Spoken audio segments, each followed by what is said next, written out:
I was actually just trying to think too, like what even would be my favorite weapon of all time? I know what your favorite weapon is. What? Ultimate weapon. There's a lot of ultimate weapons No, though. there's only one. What's going on, guys? Welcome back to another episode of the Red Essence Games podcast. I'm Nick. I'm Arman. And in today's episode, we are going to be talking about unique weapons in games. And if you guys are joining us for the first time, we are video game enthusiasts, lifelong gamers, as well as video game developers. And I wanted to mention before we get into the topic that we do have a demo of our video game Traveler's Refrain out now that you guys can play. We put this demo out for Steam Next Fest, which is happening June 10th through the 17th. So we're going to be doing a bunch of events like live streams and hangout sessions and stuff. So come hang out with us in our Discord where we're chatting games about the podcast, but also talking about our game stuff as well. So come hang out with us. Yeah, and we've got a place where you can give us some feedback, and we've already talked to a couple people in there who have given us some awesome feedback, and just want to see what everyone thinks and what can be improved for the experience, before we deliver the last game. Definitely. Cool. All right. So why don't we hop into the main topic today, which is unique weapons in games. Mm-hmm. And we thought about this one because our game has some pretty weird, weird weapons, which we'll talk about in a little bit. But before we get into it, I want to ask you, swords or guns? Swords or guns? Or are you Dante and you got both? I like the hybrid approach. Yeah. I think I'm just gonna say swords because swords are just badass. Yeah. But, I mean, I played my fair share of gun games and sword games, but swords are just next level. I know. What about you? I'm a sword guy too, for sure. I definitely love fantasy. I mean, I like games that like Devil May Cry that's got guns in it. You know, I like Metal Gear Solid as well. But I don't know, man. There's just something about slashing that's just fun. That close quarters combat feel is really fun to me. For sure. So I think what we could talk about too, that I think what establishes a weapon being unique is a weapon that's maybe more than just a weapon in itself. Maybe it has like some sort of functionality or like puzzle mechanic to it. So the very first one that kind of pops into my head when I think about like unique weapons, and maybe it's just because I played it in the past couple of years, but the Leviathan axe in God of War, because it has that like freezing mechanic, you know. So not only can you like stun the enemies and freeze them, but you can throw it at like things that spin and like freeze them, and then use your other weapon to like move stuff.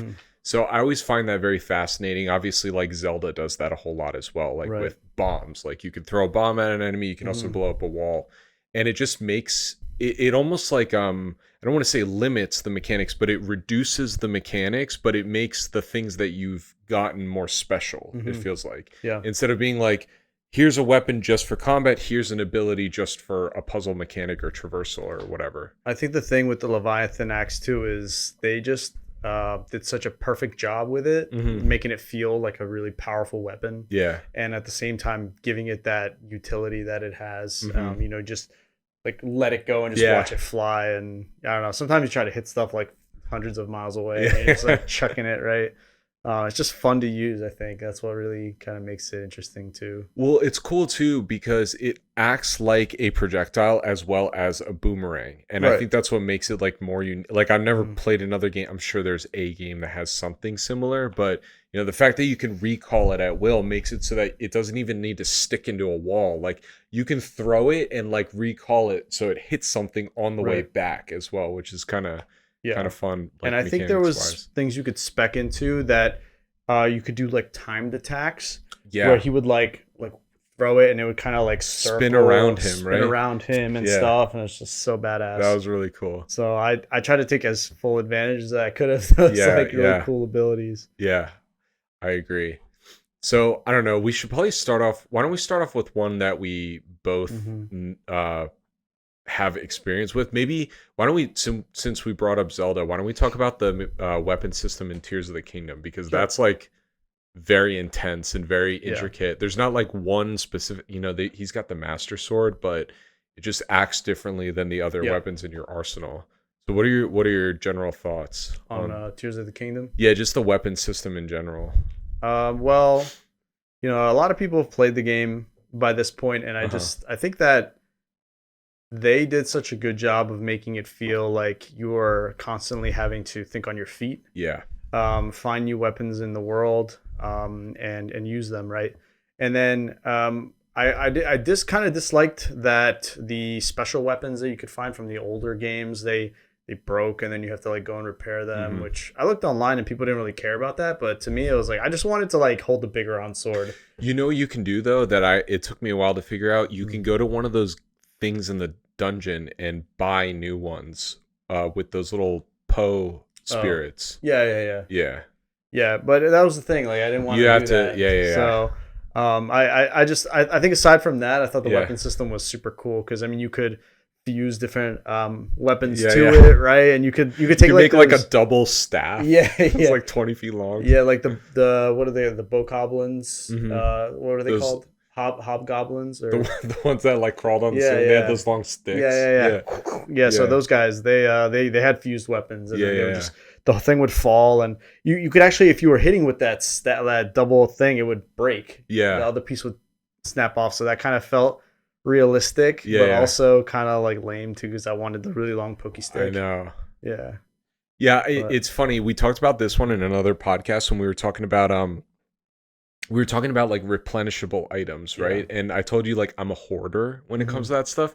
So it was the same with Tears of the Kingdom, where I felt like at the end of the game I had like all these like maxed out weapons that I never wanted to use because I didn't want to break them. You know what I mean? And I would just like get by like with the dinky like leaf or something like that the whole game, just because I wanted to save my good stuff. Yeah, I did that with the special weapons, but not like if I had upgraded things, like I would just use them, because at the end of the day I would start to like panic and be like, crap, I used all my good weapons. But it made it more exciting, in my opinion. I think so too. I also want to touch on the fact that in Tears of the Kingdom, sometimes you would come to a situation where you'd have to look at the puzzle or the environment or the thing that you're gonna hit and be like, what kind of thing do I need to break this or activate it? Do I need a blunt weapon? Do I need a sharp weapon? And I felt like the game was very intuitive with that. So if it was like those like dry vines, you have to cut them with the sword. If you try to use a blunt weapon, it won't break it. And then, or even just a tree, like you hit it with a stick, it's not going to do anything. Right. And then the boulders, like you could break it with a sword if you hit it a bunch of times, but ideally you wanted one like a mace or a rock attached to a stick and pop it, right? So the physics in that game was like absolutely insane. And I don't know if you've seen any of that GameSpot guys videos. It's always like 10 more things you didn't know about Tears of the Kingdom. He's been doing this for Breath of the Wild and Tears of the Kingdom like for the past 7 years or whatever. And the things that I've found out that the weapons can do are like absolutely insane. And it's stuff that, once you see it, you're like, oh, duh. But, things like, for example, I think if you attach like a mushroom to your shield and you block, it will bounce an enemy back off. Stuff like that. Or you attach like, an electric, what is it? The choo-choo. No, the choo-choo jelly. Choo-choo jelly to like a stick, and you hit somebody and it like shocks them. Stuff like that. And it's like stuff that the game wants you to experiment with, and I think that's what makes it really cool. Whereas in Breath of the Wild, it very much felt like, I don't want to say stagnant, but it felt like you just kept repeating the same thing over. You're breaking weapons really quickly. It was still fun, but in Tears of the Kingdom, it like just put it to the next level. I will say that experience of getting weapons takes away from the coolness of getting the really cool weapons, in my opinion. From the old Zeldas. From the old Zeldas. Like from Majora's Mask, you get the Great Fairy Sword. Ocarina of Time, you get the Big Round Sword. And then, it's just, I feel like it takes away from that experience of the legendary sword. I mean, you still get the Master Sword, but it's just, I don't know, the Master Sword is just the Master Sword. Yeah, the same Master Sword you've had for like 30 years at this point. Which I'm fine with. I mean, that's Zelda, right? Yeah, I know what you mean. I think, Yeah, I mean, that's a good segue to go into one of these other games. But we were talking a little bit off camera about Drakengard having to collect all those weapons. And that did you manage to do that? I did. You're crazy. Yeah, I know. How did you do that? You had to like literally clear all of the enemies in certain levels, and then a certain chest would like unlock or something like that. but there was like 50 something weapons, I think. And you have to run around with Kaim like with the sword like through like hundreds and hundreds of waves of enemies.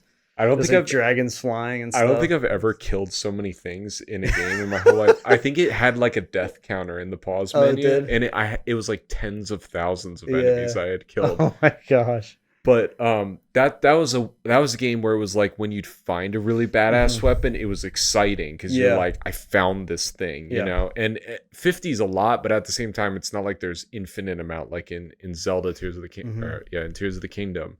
But I specifically remember there was one called the Godfinger. Did you get that one? It sounds familiar. I might have gotten it. And from what I remember, I'll have to look this up. Maybe we can just look it up really quick. But I don't know if you remember the mechanics of the weapons in that game, but when you use them, they gained experience themselves and they could upgrade. So like 4 levels or something like that. So it was something like that. Drakengard. Windsinger. No. Called the Godfinger. I'm almost positive, but I can't find it.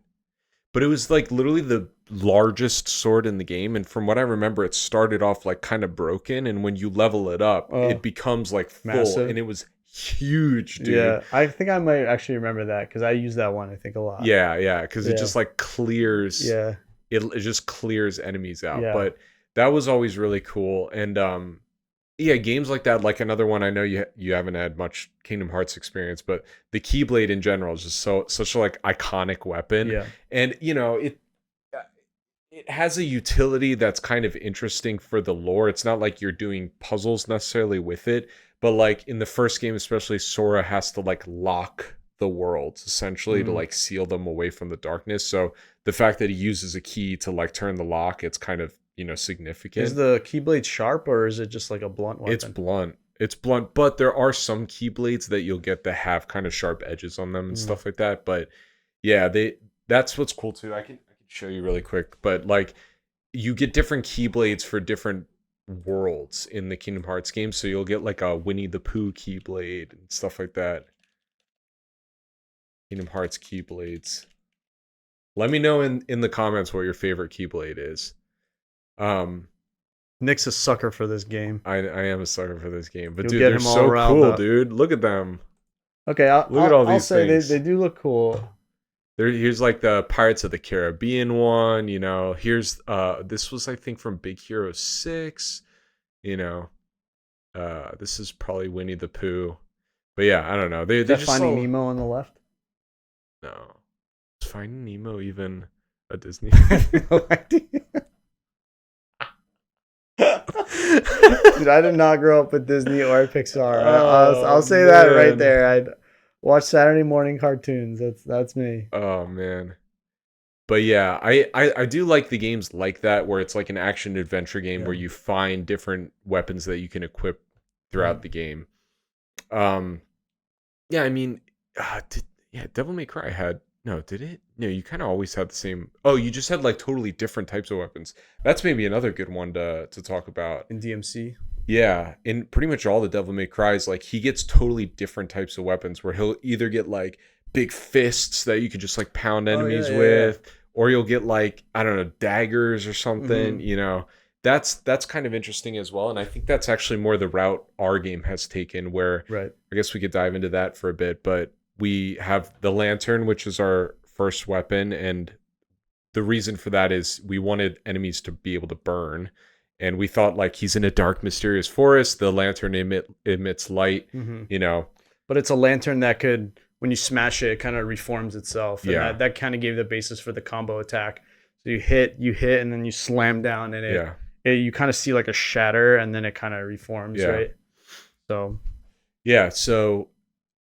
we only had the capacity, let's say, to do 3 different weapons, but that's why we wanted each of our weapons to be very impactful throughout the story. And we, again, thought about, okay, if we have this limitation, let's make sure that our puzzles can also be used with it. So we have special things in the game that can be burned specifically from the lantern.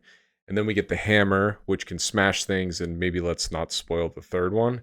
But yeah, the hammer can smash things. It is more powerful.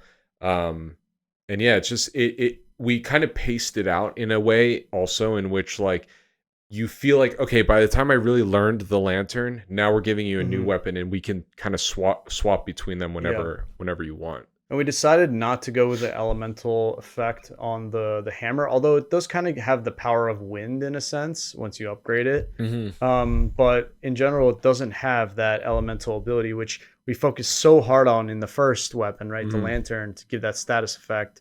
And our third weapon also has a status effect. So that's elemental as well. But the middle weapon, we decided to go a different route, right? We decided to make it more of a blunt weapon. Deals more damage, and it also knocks enemies back more. Yeah. So that was the use for it in combat, was to kind of really punish enemies. Yeah. It's slower. Of course, you want to take that trade-off to use a slower weapon. I mean, that's most games, right? Is slow weapons. But I do think like especially these first two weapons, it's like very significantly different feels, which I think is kind of cool. And I mean, from my own experience playing our own game, like certain enemies, I tend to just gravitate towards one weapon or the other, which has been fun. It's like exactly what we wanted people to do. So it'll be cool to see how, like, obviously other people approach that. Right.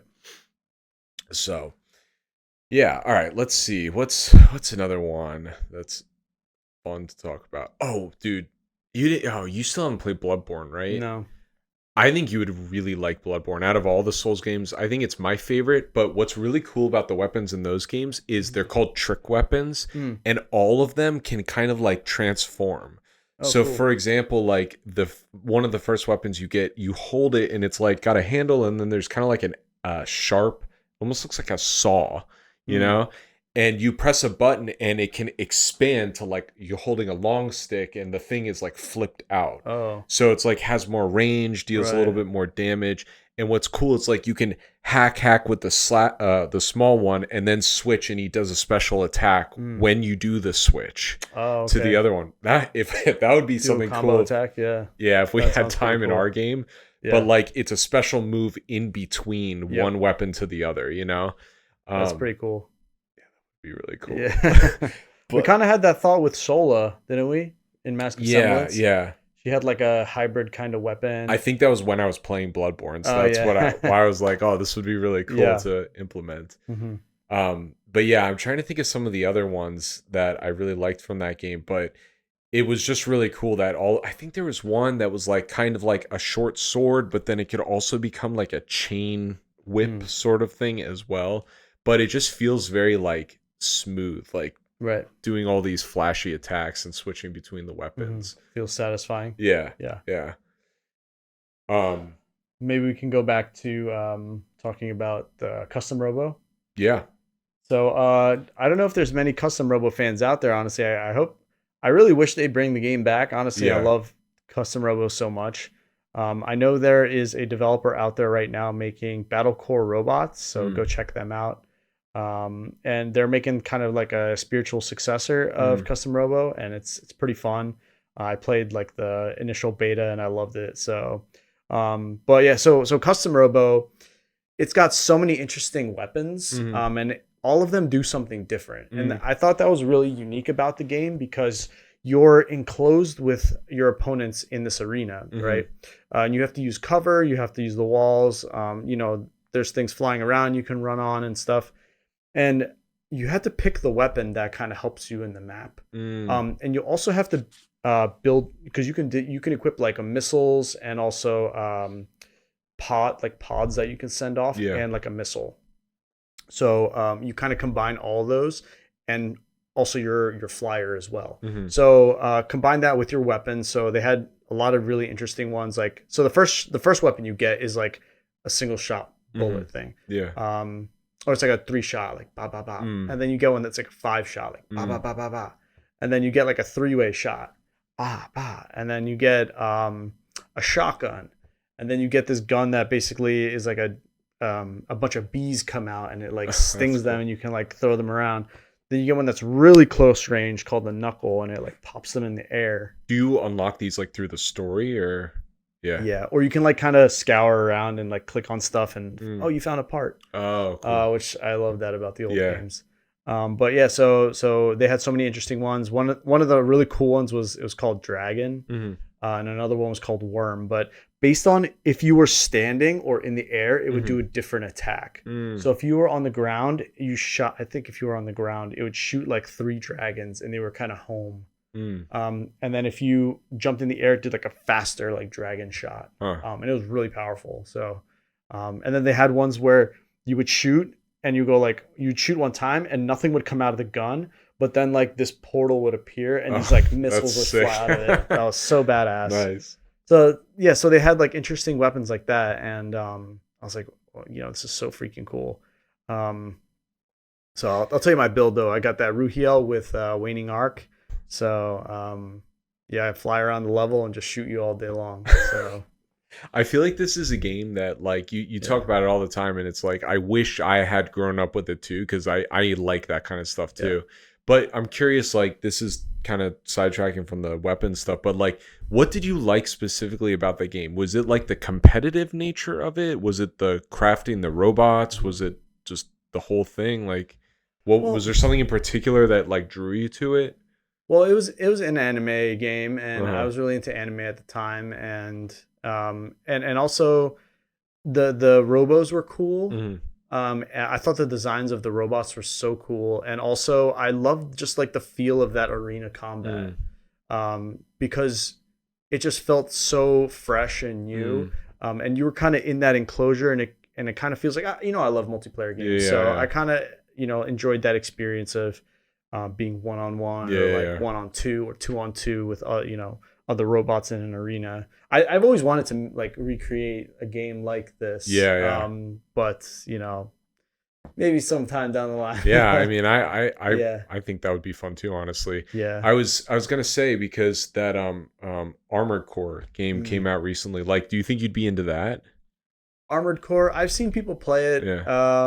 I think it's a little too realistic. I mean, it looks really cool. I think if I had time, I would definitely play it. But that's one I've been wanting to play. I love mechs. Like I grew up with Gundam and stuff. Like I like and we were kind of talking about racing games before. What I like specifically about like Need for Speed is customizing the cars. And that's what I like about the idea of mech games as well, as like you're getting to make a robot and like deck him out and like different weapons, like depending on your play style, and it feels very open-ended with how you can customize them as well.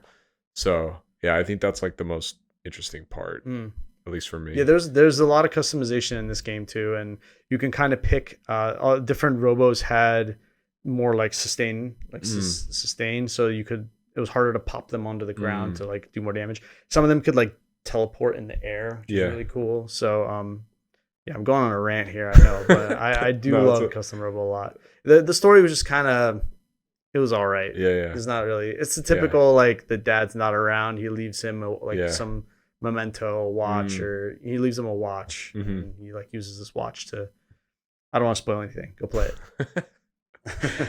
Maybe we could talk about a couple iconic weapons, because there's a couple that, I just love in franchises. So, first of all, there's the Assassin's Creed Hidden Blade. That's just, like... It's iconic, and that was unique when it came out as well. I mean, now it's like I feel like people have kind of copied that in certain games, but it's just so cool to like sneak up behind somebody. They're dead. Like one of the first experiences I had was like jumping off like a thing and blading someone, and then like you put the hood up and like blend it. Oh my god, dude.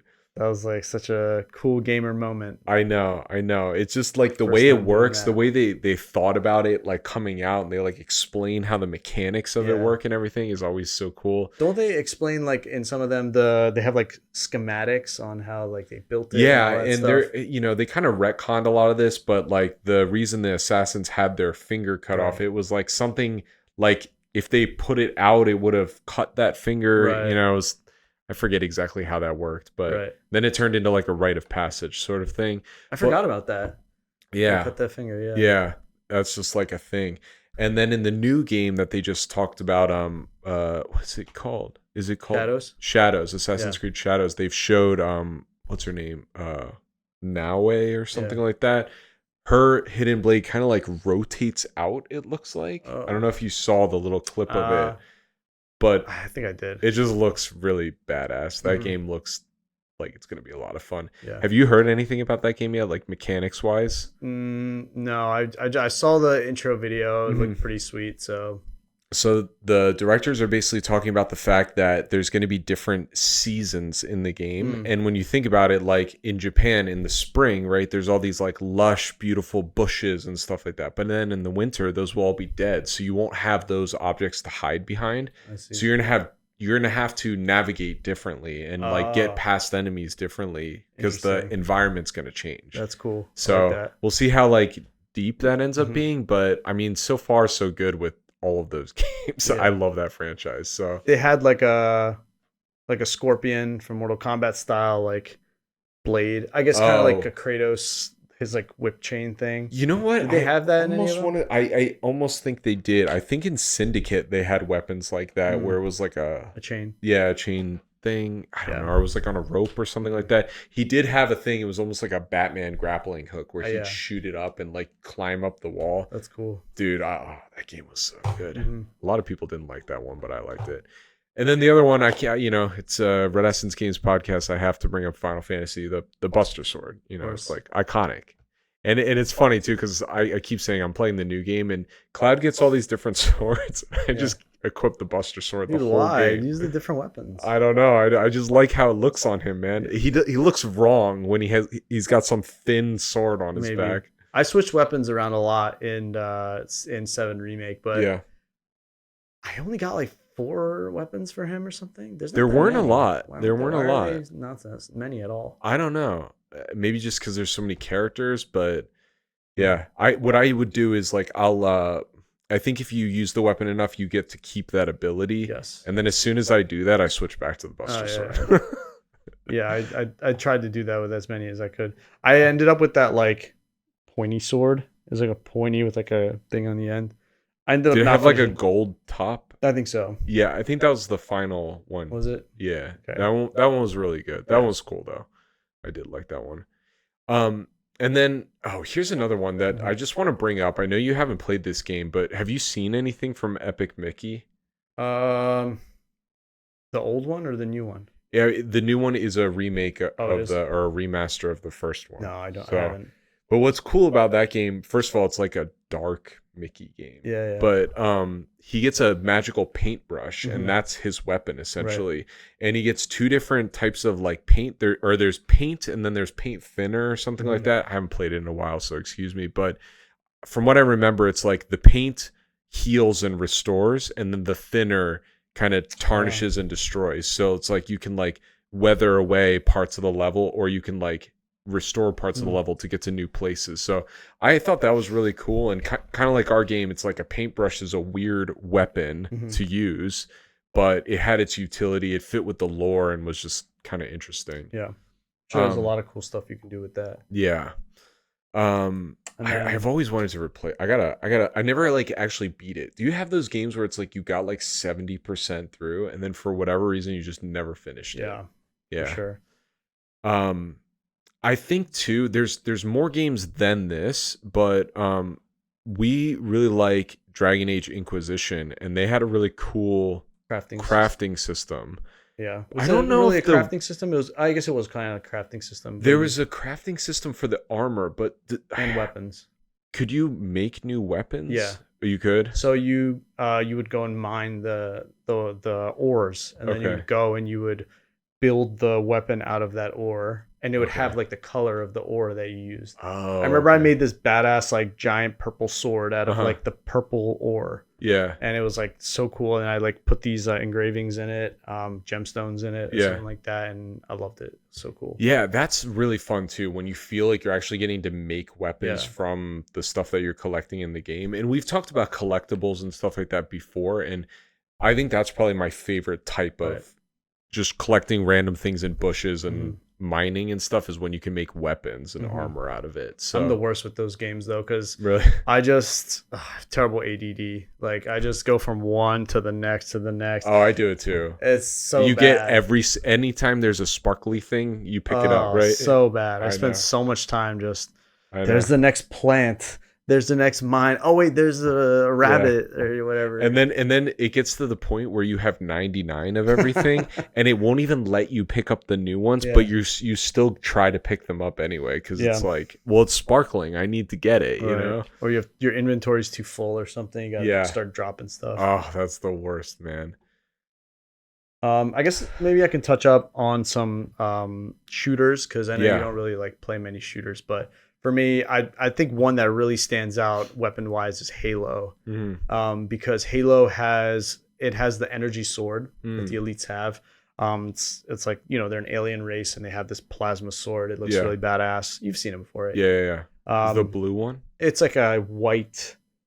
I guess it's like a white and blue. Is it the one that has the dual like?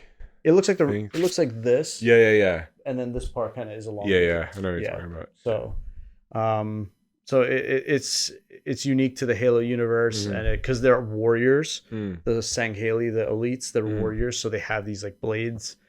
And then there's the brutes, and they have these giant hammers, and you can get those too, and they just kind of like smash stuff with them.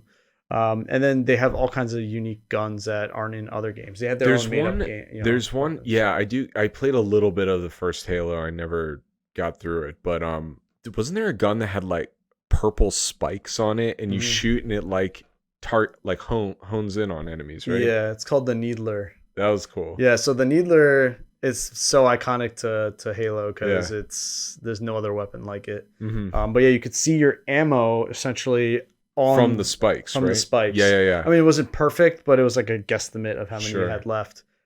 And yeah, they homed, so you could in the second one you could get 2 of them and shoot them. They were really weak in that one, but they basically latch on to stuff and then they explode.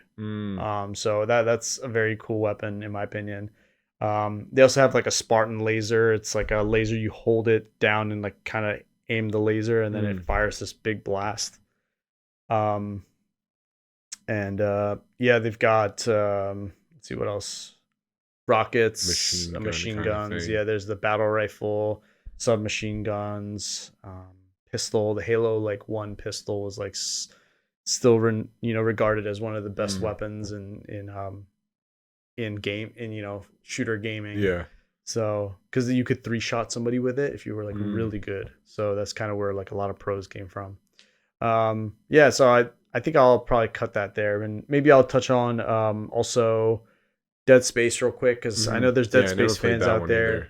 So in Dead Space you start off with this gun called the plasma cutter, and that weapon is super unique because it fires like a 3 laser shot, and the whole point of Dead Space is to the way you defeat the enemies, you dismember them. You don't really like shoot their head off or something. You shoot like their limbs off, the necromorphs, and that's how you defeat them. So you have to kind of aim it at like their body parts, and that weapon is perfect for just slicing through. That's cool. Like the necromorphs. So you kind of and you can go like this, and you can rotate it sideways, so you can like turn it to how you need to like slice the enemy. Yeah. So cool. And then there's upgrades you can get that like shoot like a wide shot. And then they added like new weapons in later games. So I just wanted to bring that one up because I thought that one was super iconic too. I gotta play that one at some point. Another one that I know you love is Resident Evil 4, and they don't necessarily have like super unique weapons, but what I do remember as a kid was playing that game, and for whatever reason, the weapons felt very powerful when you'd shoot them. Yeah. You know, it's like you feel a bang, bang. It was like the sound effects and what they did and everything. And that really stood out to me. So I feel like that's another thing with video games in general that makes for good weapons is when they have that like smack to them. You know? When I first... So here's a story of how I bought Resident Evil 4. Okay. I was with my friend Mark. And I remember we went to GameStop. And we were hanging out there together, and I was like, "This is a demo kiosk. I'm gonna play a demo." Yeah. And he was playing like Mario or something. Yeah. Dude, I really wanted to play this Resident Evil game, Resident Evil 4. I had only played the second one. Okay. So I hopped on to play Resident Evil 4, and I kid you not, I shot the pistol in the beginning. Yeah. And it felt so good to shoot it. And I was like, I am gonna buy this game. Yeah. I swear. From just shooting the pistol right in the beginning, you shoot like the Ganados, and they're like they like bend over when you shoot like their knees, or you shoot their like shoulder, and they like go like this. Yeah. Dude, I've never played a game like this before where they're so responsive. Yeah, is that what it was? The enemies are also very responsive too. So it's like, you shoot them, and if you hit the head, it like just like this explosive sound, and all the sound effects were so satisfying, and I was like, I have to get this game. So I came back like the next day and bought it. So that game's amazing, dude. Best weapon of all time is the sword in Skyward Sword with the Wiimote. Or it's Link's crossbow training. I was actually just trying to think too, like what even would be my favorite weapon of all time. I know what your favorite weapon is. What? Ultima weapon. There's a lot of Ultima weapons though. No, there's only one. They all look different. I feel like the Buster Sword is probably just my favorite weapon. I don't know. It's just cool. A big butter knife. Yeah. You know? It does. It doesn't look like a butter knife, really. Like I don't even know what. Just bread knife. So I don't know, dude. Yeah, it looks like a big butcher's knife or something. Butcher's knife. Yeah. I think maybe mine is the big round sword. I don't know. The big round sword. That one's pretty cool. Yeah. I like the case that they give you in Tears of the Kingdom for it. Because the original one didn't have a case. What do you mean? The big round sword comes with a case in Tears of the Look it up. What? Hey, did you ever equip it? I think so. It comes with this like really cool. You mean the case. sheath? Case, dude. Case? What are you talking about? Case. It's a case you put the sword in, dude. It's the sheath, dude. It's the same thing. Yeah. This ain't it. Big round sword. Why'd you delete sword only to write it again? Kingond. Go down, mate. I did. There it is. Yeah. That. Yeah. That is really cool. So cool. I took the shield off. Mm-hmm. I would just run around with the big sheath. Yeah. With the sword. But even like you can see it while he's holding it, he's like it's like on his side. Yeah. And I like that too. Where it was just massive. No, actually, you know what is my favorite sword?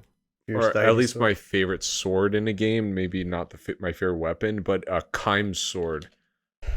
In Drakengard. I thought this thing looked so badass. And I forget what it looks like. Oh. This thing. Oh, yeah. And do you remember how it would sit on his back too? No. His sheath was like kind of on like right above his butt, and he'd have to pull it out sideways. Here's a picture. Oh, yeah. Do you remember that? I just have memories of him running with. It was kind of like dangling. Yeah. He would run like that. He would run like that. I thought this thing was so sick, dude. Yeah. But yeah. All right. Very cool. I think this is a good place to end it. So yeah. Don't forget that we've got a demo out. You can check that out on Steam for Traveler's Refrain, if I could say the name of my own video game.